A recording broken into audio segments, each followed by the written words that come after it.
शुभ सकाळ पिलामाने। आजिर पाठटी पढ़िला परी तुमे माने प्राकृतिक और कृत्रिम पदार्थ मध्यरे पार्थक्य दर्शाइब। पदार्थर विभिन्न अवस्था को बुझाइब।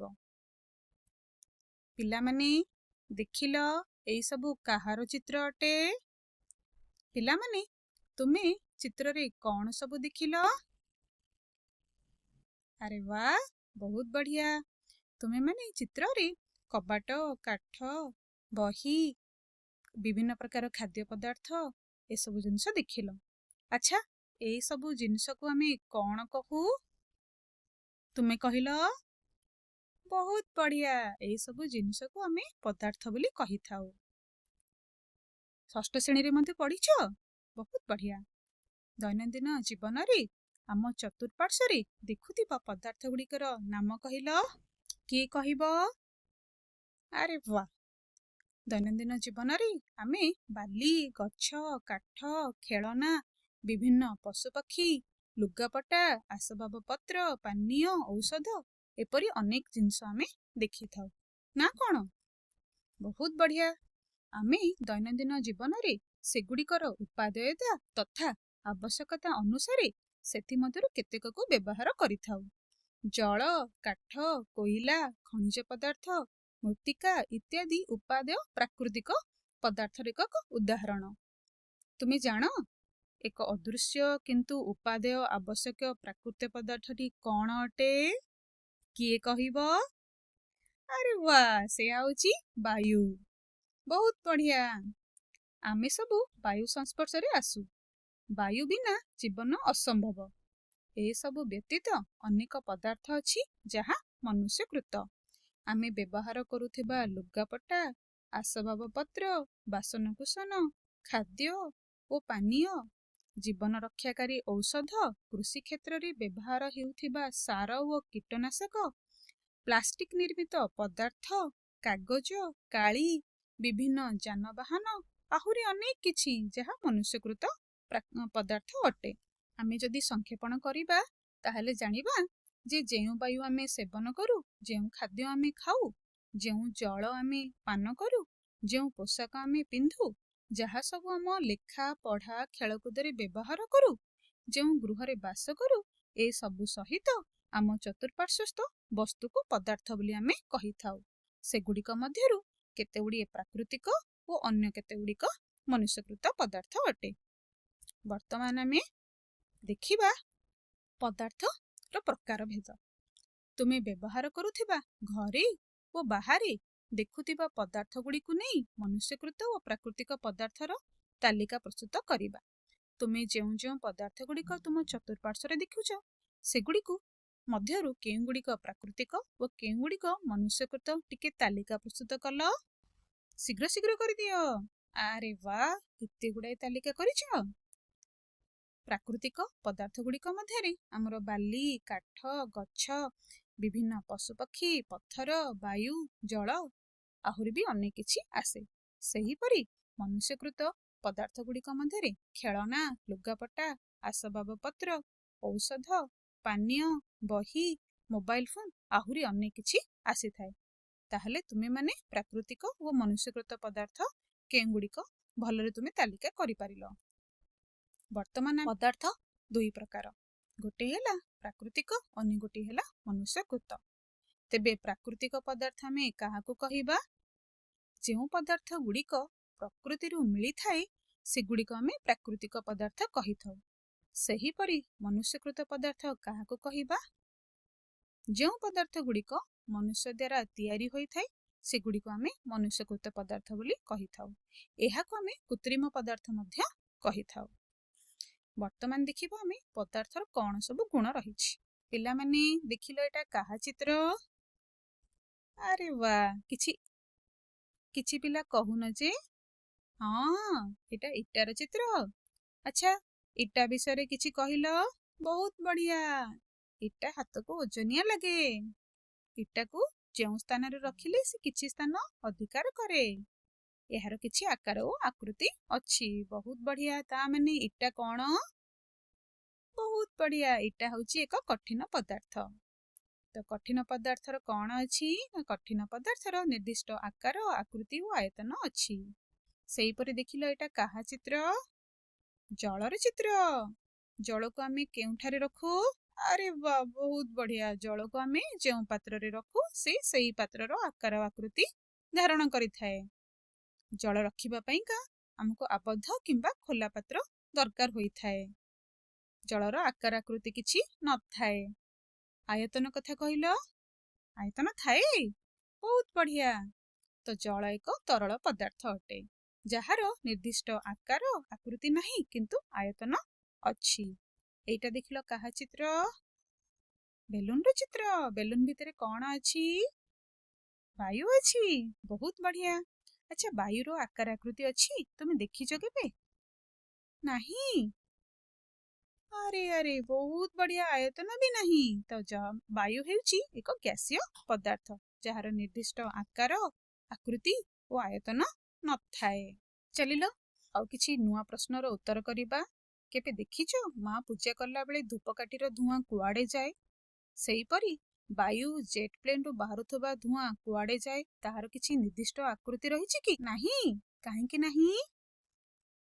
ବହୁତ ବଢିଆ। କାହିଁକି ନା ଧୂଆଁ ହେଉଛି ଏକ ଗ୍ୟାସୀୟ ପଦାର୍ଥ। ଧୂଆଁ ବାୟୁମଣ୍ଡଳରେ ଖେଳେଇ ଯାଏ। ସେଥିପାଇଁ ଧୂଆଁର କିଛି ଆକାର ଆକୃତି ନଥାଏ। ଦ୍ୱିତୀୟ ପ୍ରଶ୍ନଟି ଦେଖିବା। ଜଳ, କ୍ଷୀର ଇତ୍ୟାଦିକୁ ଆମେ ଓଜନ କରିପାରିବା କି?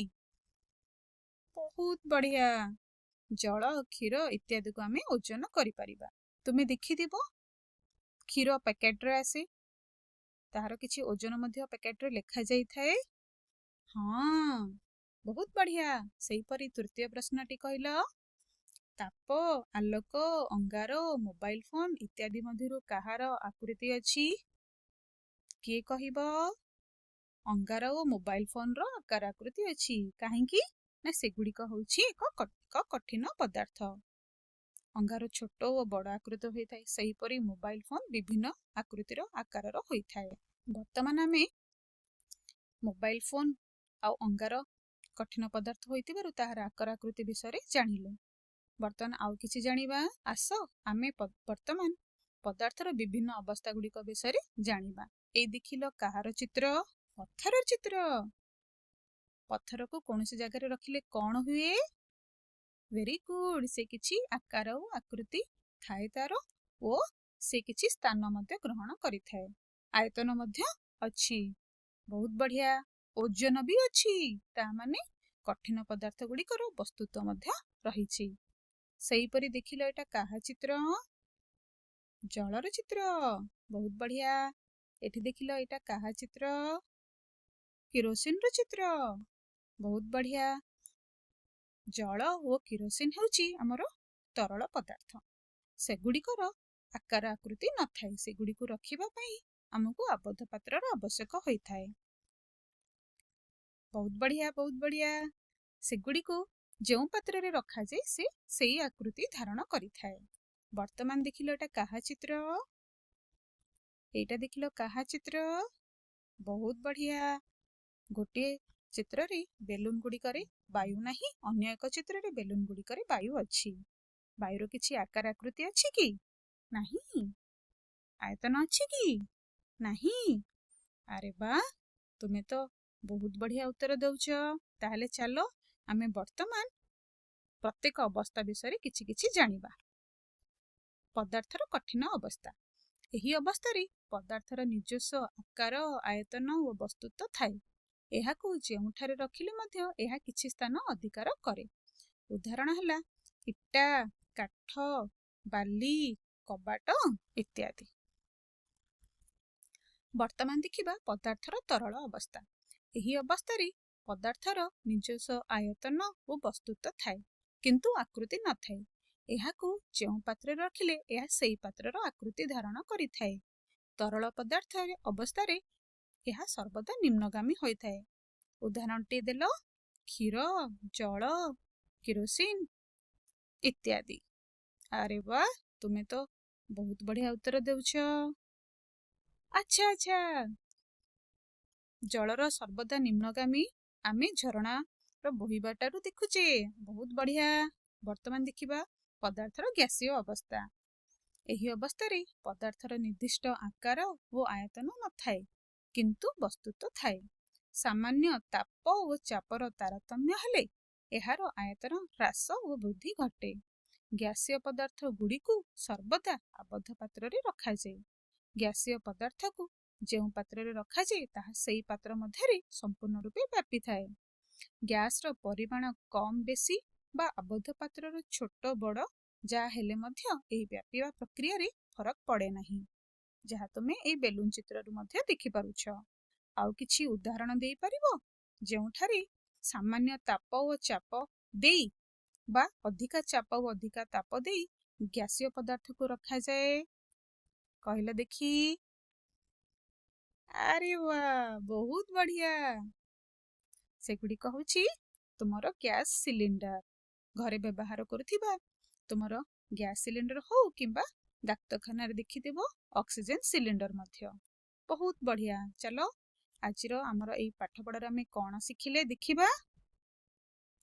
ସ୍ଥିର ତାପମାତ୍ରାରେ କଠିନ ପଦାର୍ଥର ଆକାର, ଆକୃତି, ଆୟତନରେ କୌଣସି ପରିବର୍ତ୍ତନ ହୁଏ ନାହିଁ। ସ୍ଥିର ତାପମାତ୍ରାରେ ତରଳ ପଦାର୍ଥର ଆୟତନ ଅପରିବର୍ତ୍ତିତ ରହେ, କିନ୍ତୁ ଏହାର ଆକାର, ଆକୃତି ଧାରକ ପାତ୍ରର ଆକୃତି ଅନୁସାରେ ବଦଳିଯାଏ। ତରଳ ପଦାର୍ଥ ରଖିବା ପାଇଁ ଗୋଟିଏ ପାତ୍ରର ଆବଶ୍ୟକ ହୋଇଥାଏ।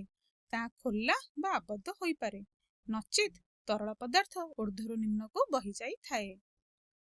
ଗ୍ୟାସୀୟ ପଦାର୍ଥକୁ ସର୍ବଦା ଆବଦ୍ଧ ପାତ୍ରରେ ରଖିବାକୁ ହୁଏ, ନଚେତ୍ ଗ୍ୟାସୀୟ ପଦାର୍ଥ ପାତ୍ରରୁ ବାହାରି ଯାଇ ବାୟୁମଣ୍ଡଳକୁ ଚାଲିଯାଏ। ସବୁ ପିଲାମାନେ ବୁଝିଲଟି? ବହୁତ ଭଲ।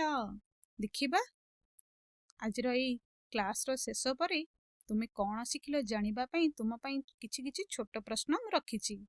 କରିବା? ଠିକ ଅଛି। ତୁମ ପାଇଁ ପ୍ରଶ୍ନଟିଏ। ପ୍ରାକୃତିକ ପଦାର୍ଥ କହିଲେ କ'ଣ ବୁଝ? ତୁମେ କହିଲ। Very good. ଯେଉଁ ପଦାର୍ଥ ଗୁଡ଼ିକ ପ୍ରକୃତିରୁ ଆମକୁ ମିଳିଥାଏ ତାହାକୁ ଆମେ ପ୍ରାକୃତିକ ପଦାର୍ଥ କହିଥାଉ। ପ୍ରାକୃତିକ ପଦାର୍ଥର 3ଟି ଉଦାହରଣ ଦେଲ। ବଢିଆ। କାଠ, ବାଲି, ମାଟି।